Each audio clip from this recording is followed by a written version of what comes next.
Boutros Boutros-Ghali, Secretary General of the United Nations, and the children of the world. There's all kinds of drawings and pictures in here about, children who are panicked and absolutely besides themselves with the fear that the planet is being destroyed. And here it says the planet groans every time it registers another birth.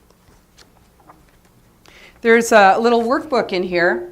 It says turning Agenda 21 into action is a big challenge for us all. Thousands of people at the United Nations and in governments are working on it. This booklet will show parents and educators how children can start to be a part of this work. Children are being indoctrinated. Through outcome-based education, they're being trained.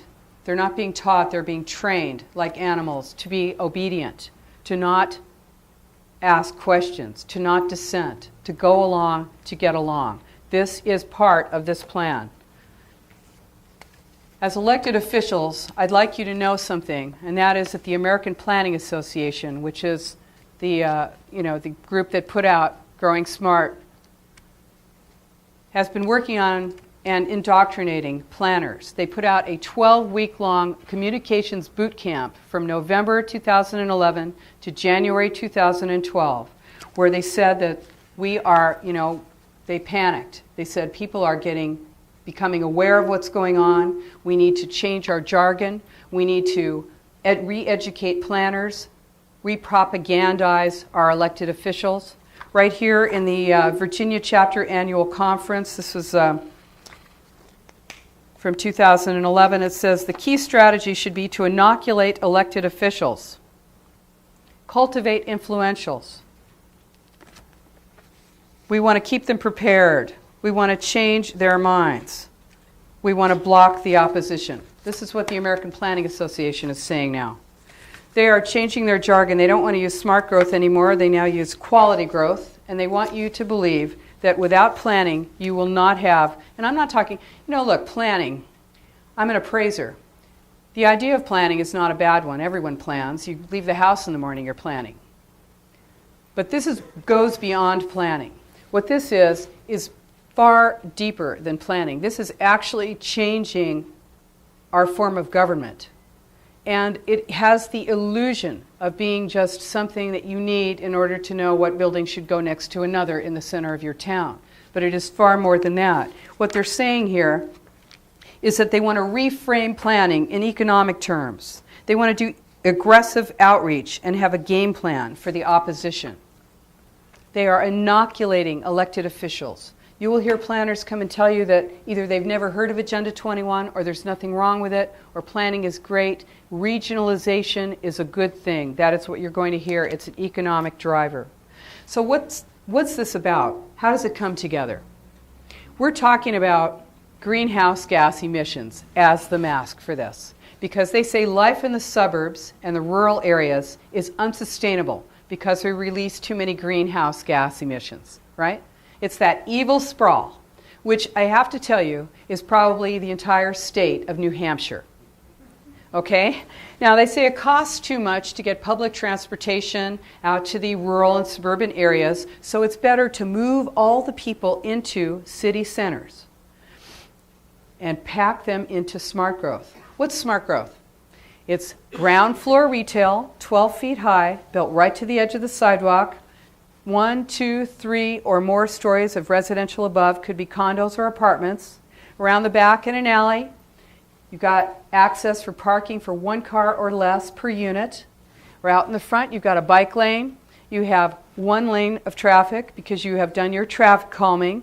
And you've got a median, and then on the other side of the street, it's the same. You might have a transit-oriented development system there. You might call it a transit village. Used to be a city, now it's a transit village.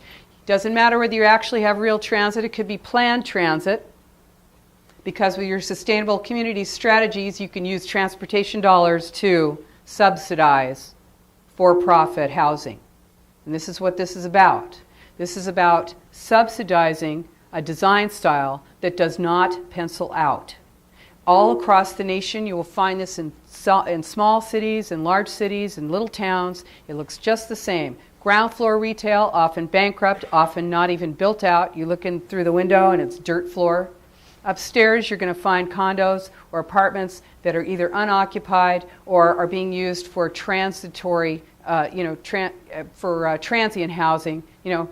Well, without those traveling nurses, those places would really be down the tubes. So this is what you have. You have an unbalancing also of your economic system because your housing has been completely upended with these units that are being packed into your city centers that are being subsidized. I tell you, it's me, I know. Here's how they're doing it. One of the many ways, and you have addressed this in your legislation, and now you have your study bill. And this is important because it's good to know this is what we do. You don't just know this. It takes quite a while to put all of this together, and I hope I'm helping today. ICLEI is the International Council for Local Environmental Initiatives. It's an international group. It was founded in 1990 before Agenda 21 with the sole purpose of implementing Agenda 21 worldwide. They say they represent 600 million people in 70 countries around the world, and most people have never heard of them. They are a non-governmental organization, United Nations sponsored. It's a stealth organization. It is a policy and legislation arm of the United Nations. It was designed to monitor and measure your greenhouse gas emissions for a fee, or if you don't have the money, they'll be happy to give you that software without charging you. It is a non-governmental organization made up of elected officials. Now you've got open meeting laws. The public has to be able to come in to any official meeting. But this is a non-governmental group that has elected officials sitting on the boards. My own county, Sonoma County, California, the national board, my county supervisor is sitting on the national board of the International Council on Local Environmental Initiatives. She voted to give an $83,000 no-bid contract to ICLEI to do the greenhouse gas emissions protocols for our county. I reported her to the California Fair Political Practices Commission for conflict of interest, and they declined to investigate. There is no way to get into these meetings unless you're part of them. You don't know where they meet, you don't know what they're talking about, but they are making policy. Now, you've got 7 cities here in New Hampshire that are members. Now, ICLEI is the International Council of Local Environmental Initiatives, but they've changed their name now. Now they call themselves Local Governments for Sustainability because they realize that we are waking up, we are aware. So, who is a member here in New Hampshire? Keene, Nashua, Portsmouth, Wolfboro, Guilford, Plymouth, Rochester, and something that is not at all unusual, Southwest Regional Planning Commission.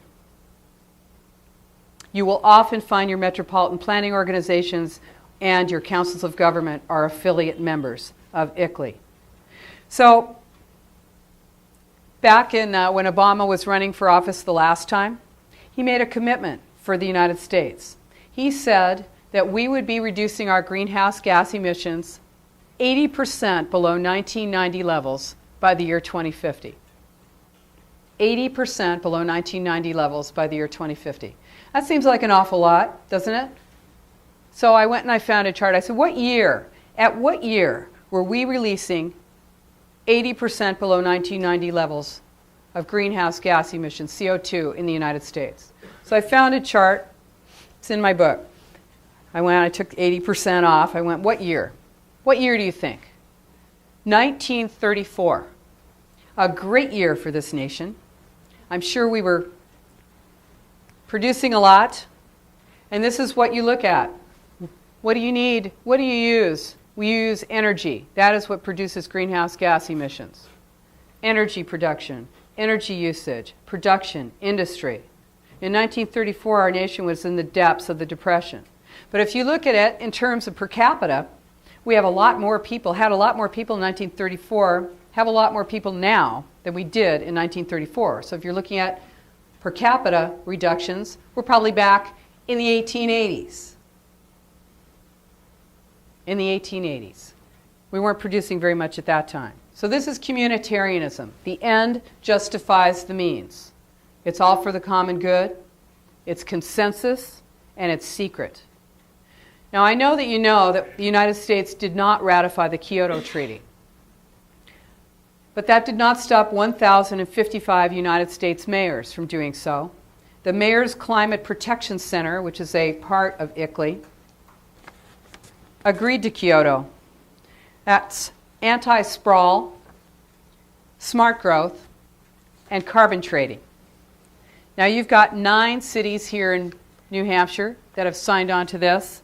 Concord, Dover, Hanover, Keene, Lebanon, Manchester, Nashua, Portsmouth, and Rochester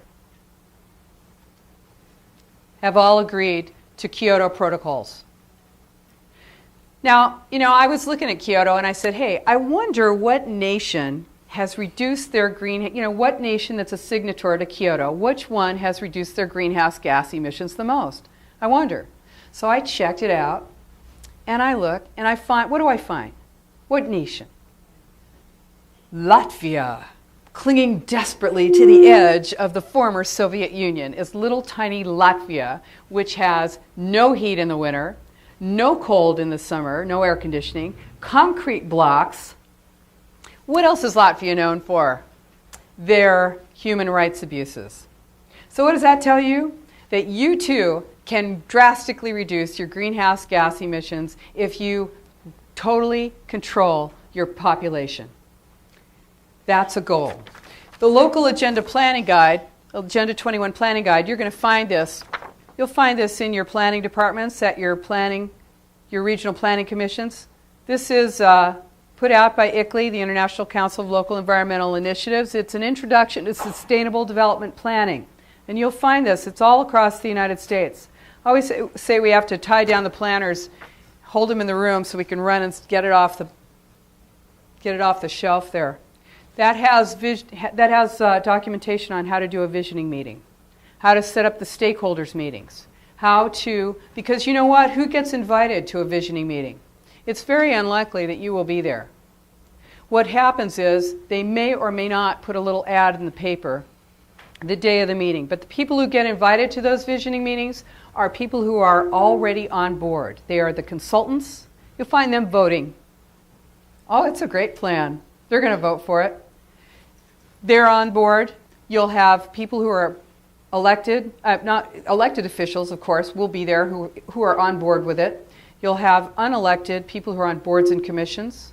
You have people who are coming out of the neighborhoods who have been identified as being willing to go along, to get along. Those people are often elevated to positions of power. They're elected as neighborhood association presidents by default. No one shows up. They say they represent the entire neighborhood. And this is who the stakeholders are considered to be. The environmental groups are there. These are the people who go to the visioning meetings. So what is the goal?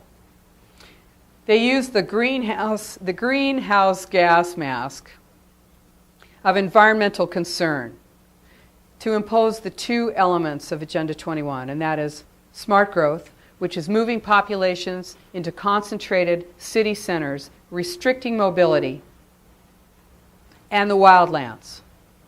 And that is getting people out of rural areas, blocking access to wilderness roads and resources, and shifting land ownership. This is a plan to shift land ownership from private hands to public, to take land out of production.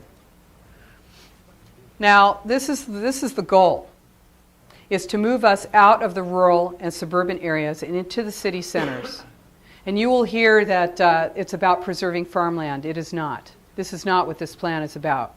So what they do is they change your land use documents. Now, your master plan, your comprehensive plan, your general plan, these are the plans that every city, every county, every town, every state, there are some places in the country that don't have them, but most do. And they are pretty much the, the document, the underlying document that says what your town wants to see, has all the different elements of your town. Your zoning has to be brought into compliance with that. Your zoning may not match up with your general plan or your master plan. It needs to be brought into compliance with it. People will not know this until they go in to develop their property. You walk in, you say, hey, I'm in the center of town, I'm zone C2 commercial, I want to put up a little strip center there. Well, no, because in the general plan, in the master plan, you are shown as transit village. That means you have to put ground floor retail and residential. You've got to have mixed use in order to get your permits to develop. You can't just easily walk in and get a loan from a bank to do that if you don't have a track record doing that. Your risk rates are all different when you've got two different uses. You're looking at someone who's a specialized developer. You're looking at a property owner who may not be able to develop their own property. This happens all across the United States. There's a pressure to develop smart growth. Now, this is the preferred development style of United Nations Agenda 21, and it is also an ideology. So how are they doing it? As you know, as you experience, the federal and state dollars for transportation are being directed through your metropolitan planning organizations, your regional planning commissions. That money, that federal transportation money, is being directed. Housing and transportation for the first time are together because your transportation dollars can be used for smart growth. So the money is being directed in this way, and if communities don't want to play ball, they don't want that, they aren't going to get transportation dollars. So I'll show you, here's the cover of the Marin County. This is a Marin County, California general plan. This is the cover of it. Real nice rural county. Right inside of the general plan, you'll see the image of United Nations Agenda 21 Sustainable Development. This is not unusual. It's all across the United States, Los Angeles County, all over the counties, you'll see it.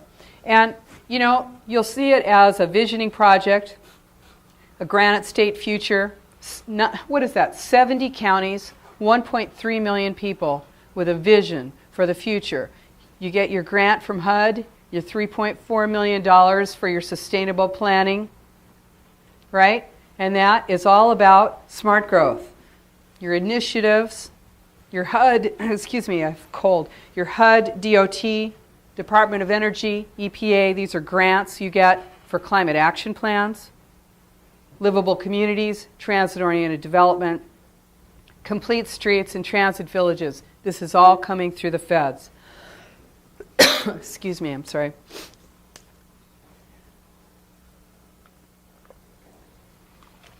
Plan New Hampshire, take a look at that, visioning for a sustainable community. It says it develops leadership among the citizenry. Keels, New Hampshire, healthy eating, active living. Excuse me, obesity. It's called an epidemic now. What does that look like? It looks like you got to change your land use documents so that nobody will be fat. Right?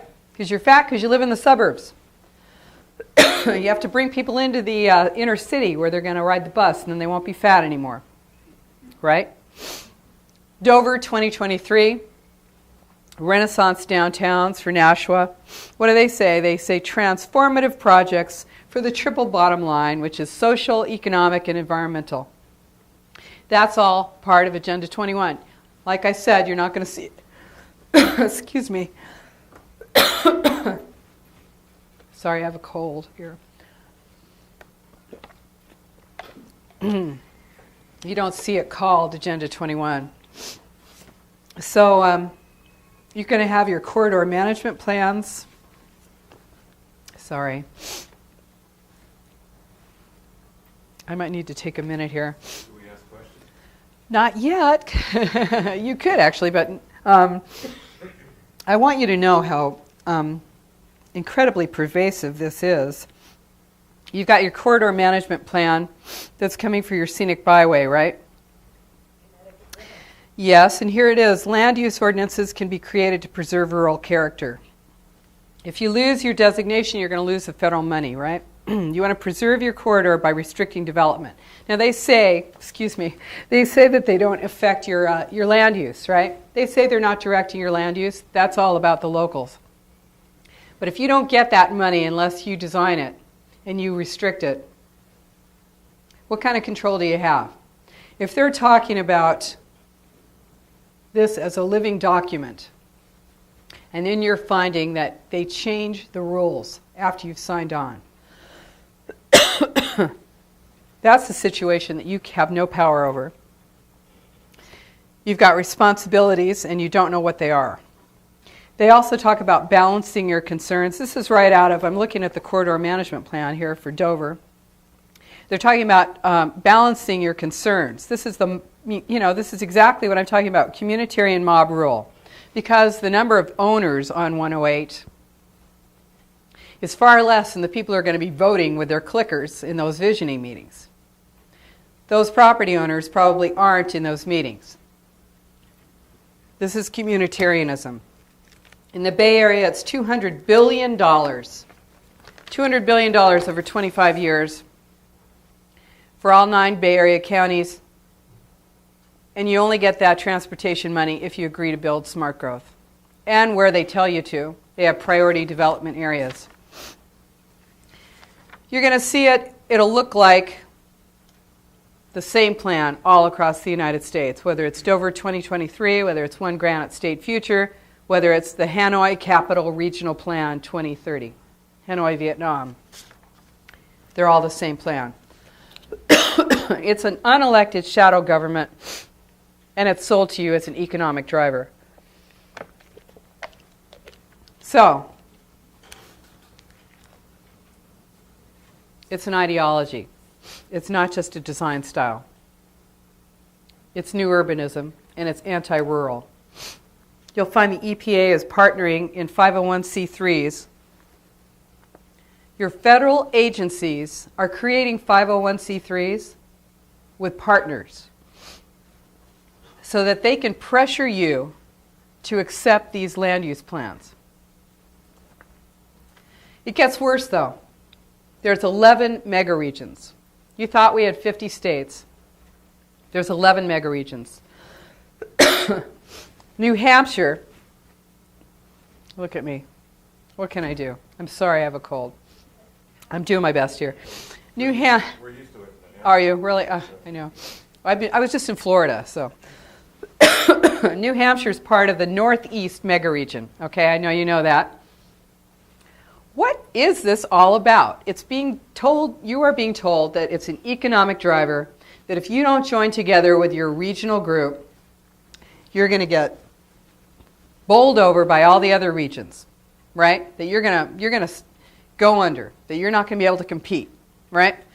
The Northeast megaregion goes from northern Virginia to southern Maine, from the Appalachians all the way to the Atlantic. It's huge. It's part. Now think about this. These break jurisdictional boundaries. This is important because what this means is that as elected officials, you will not have any power. You'll be rubber stamping these unelected boards and commissions. Now they're made up of elected officials, right?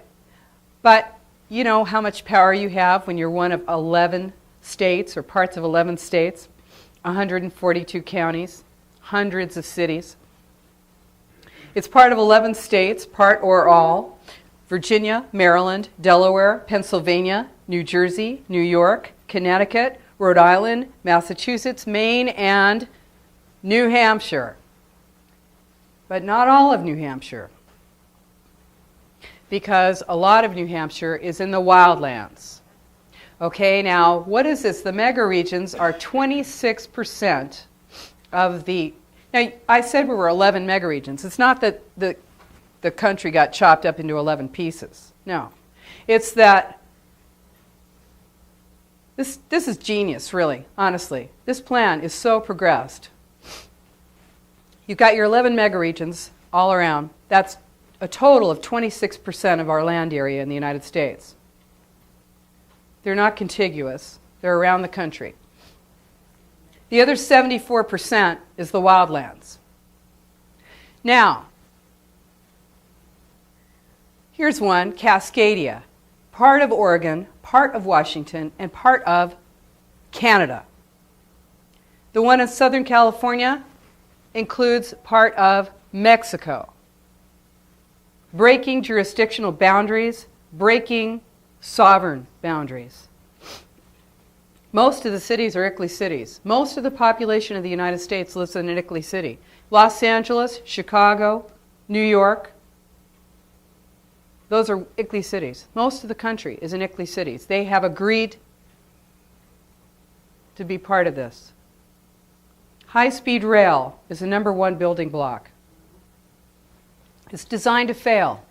It's designed to sink your transportation. It's designed to take your transportation dollars and pound them down a rat hole. That's what it's about. It's about taking your money in every possible way. This is a plan to sink our economy. Social equity.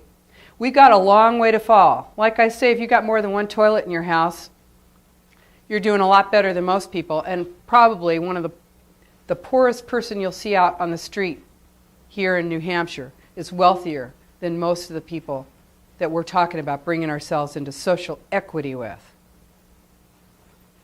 You want to see what it looks like? It looks like the EU, the European Union, which started as a trade agreement. It is designed to fail. Redesigning government. I was just on a international global governance conference. I was one of the speakers at this conference with President Václav Klaus of the Czech Republic, Ambassador John Bolton, former ambassador to the United Nations, and Prime Minister John Howard of Australia. We were talking about global governance, and this is what this is. This is what Václav Klaus, what President Klaus was saying, is that the Czech Republic got its freedom from the Soviet Union only to become basically enslaved by Brussels. The EU is run through Brussels. They have the power to rubber stamp. This is where this is going. Regions, livable communities, sustainable communities, community partnerships, one planet communities, unelected boards and commissions, a loss of our freedom and our sovereignty. This is what it's about. Now, the United Nations has a land use policy. They came up with it in 1976 at their Conference on Human Settlements, which is where we live, by the way. You think you live in a city, it's either a transit village or a human settlement, according to the United Nations. They said land cannot be treated as an ordinary asset, controlled by individuals and subject to the pressures and inefficiencies of the market. Oh no. Private land ownership is a principal instrument of the accumulation of wealth, and therefore it contributes to social injustice. Public control of land use is therefore indispensable. Public control of land use. This is the goal, is to take land out of private ownership and move it into control by the government. If you have doubts about communitarian law in the United States, you look no further than the 2005 Supreme Court decision, the Kelo decision. And what that did not. Some people think that gave government the right to take your property and give it to you. No, that already existed under redevelopment. What the Kelo decision did was it redefined public use. Under the Fifth Amendment of the Constitution, we're guaranteed the right of just compensation when our land is taken for public use by our government, right? Well, public use, it's a road. We think we know what a public use is. No, the Supreme Court changed it to anything that makes more money for your municipality is considered to be a public use. They changed the definition of the public use. The end justifies the means, and this is transferring land. 16% of New Hampshire is owned by federal, state, and local government. That's not nearly enough on this plan. We're talking about the wildlands. This is a plan to remove humans and human activity from rural and suburban areas. Now, you are going to find extreme population projections that say, I know that New Hampshire is pretty much